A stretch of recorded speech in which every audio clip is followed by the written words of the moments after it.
What if you were afraid of nothing? Nothing. Man, beast, financial, bankruptcy, nothing. Do you understand what that would mean? Once you become fearless, life becomes limitless.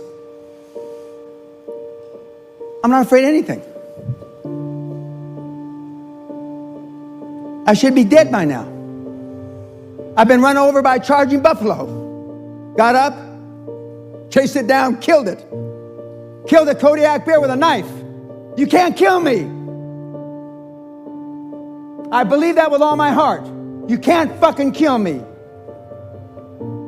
The people that I've talked about, Andrew Carnegie, Henry Ford, Rockefeller, Steve Jobs, they're all tough. Show me your friends and I'll show you your future. And there are people, and they're available. There's never an easy time to make a hard decision. Never. And the guys that are changing the world, that are introverts, not alpha males like me, Elon Musk thinks the same way. Warren Buffett thinks the same way. Bill Gates thinks the same way. Steve Jobs thinks the same way. Mr. Heineken that I thought the same way. Now, we all know the world's fucked up. There are riots every place, right? Not every place, but almost every place. What's happened? In the military, they have safeguards. If somebody's yelling at you too much, you pull out a card and say, chill out. They don't have that in Russia. And they sure shit don't have it in China. If your adult child needs a safe space to avoid offensive words, you failed as a parent. In my day, they used to say, sticks and stones can break your bones, but words can never hurt you. Now it's just the opposite. If somebody bullied my kid on Facebook, I'd go over to the kid's house and I would kick the shit out of the father. With these two hands. And I'd gladly do 3 years in prison for it. Sally and I went to the Grand Canyon several years ago. Grand Canyon in America, you know, the big hole in the ground, and there's a thing that you can walk out over the hole in the ground and you look down there in the big canyon. And there was a Chinese couple, remember? A Chinese couple, and they started to go out on the plexiglass thing, and the father couldn't do it. He was too afraid. So the mother and the two kids, about 4 and 6 or 4 and 7, went around, came back to the other side. And the father was standing at the exit, shaking. And then he went like this to hug his kids.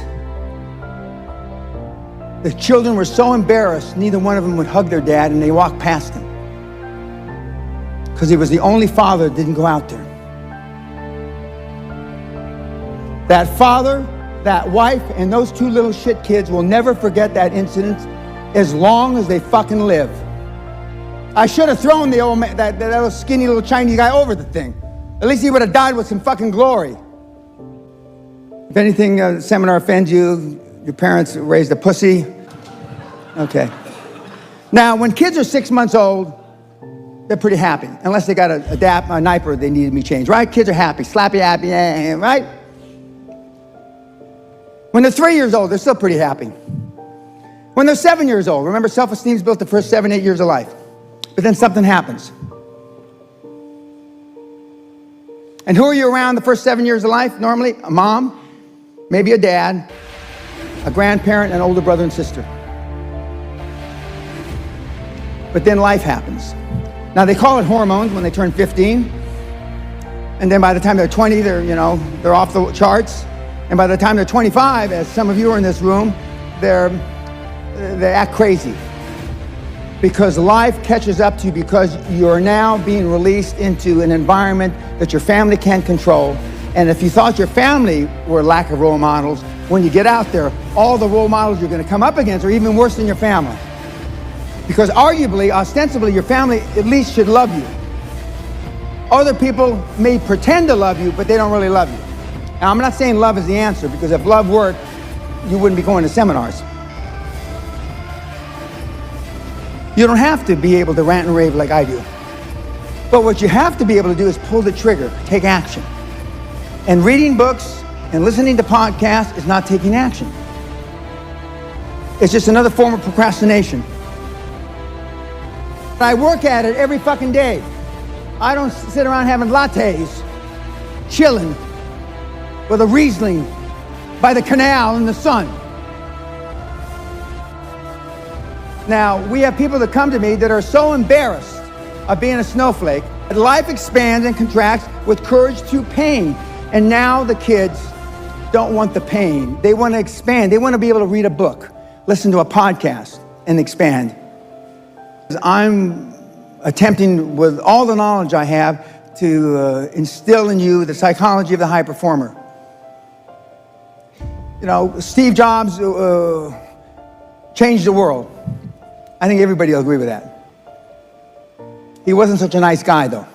He will be judged because he changed the world, not because he wasn't a nice guy. Elon Musk changed the world. Doesn't act like such a nice guy sometimes.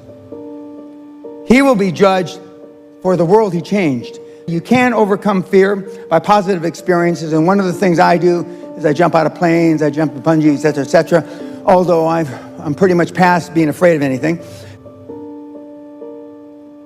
True self-esteem has to be learned.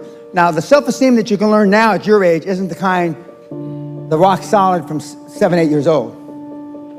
Now it's hanging around with people. Being honest may not get you many friends, but it will always get you the right ones.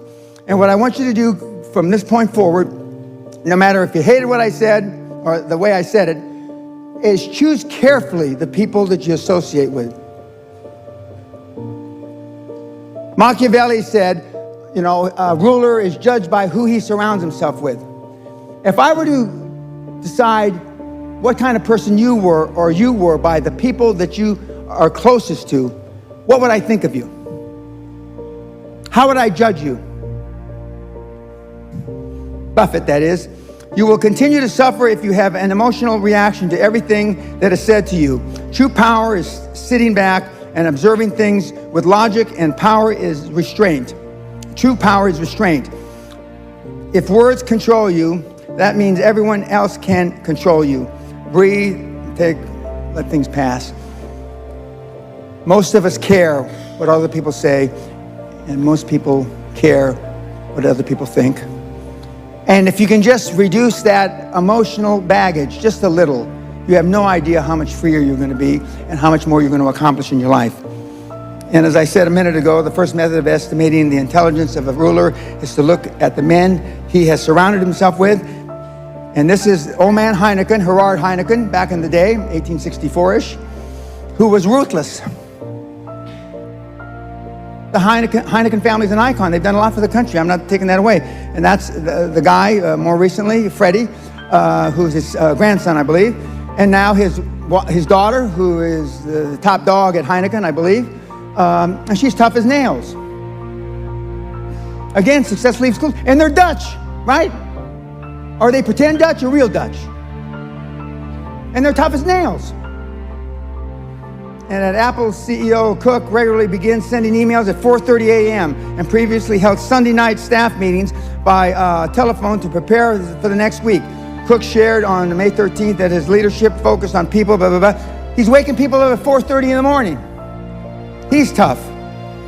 And of course, the stories are legendary about Amazon. 80 hours a week to keep your job. 85 hours a week to be considered for a promotion. 90 hours a week to get promoted at Amazon. And those rules aren't instilled by Amazon management. Those rules are instilled by Amazon employees. Peer pressure, because they like being the top. They like being the best. And Elon Musk, we've grown fucking soft. Elon Musk, after Vance noted that only hundreds of people were working on Tesla headquarters on a Saturday. SpaceX, all these guys are the same. Now, some of you will say, well, Dan, I don't want to change the world now. If this is what it takes to change the world, I pass. That's cool. Then you don't have to go to seminars anymore. Then you don't have to read books anymore. Then you don't have to listen to podcasts anymore. You're going to have 20, 30, 40 hours a week extra time. So I saved you, in a manner of speaking, from a life of procrastination and not taking action. You don't have to thank me, that's fine. Just go to my site, everything's free. And I don't care if you like me, dislike me, hate me, I don't give a fuck about that. You can say all the bad things you want about me. Go to Reddit and say all kind of shit, I don't care. Remember, my goal was to save a few of you.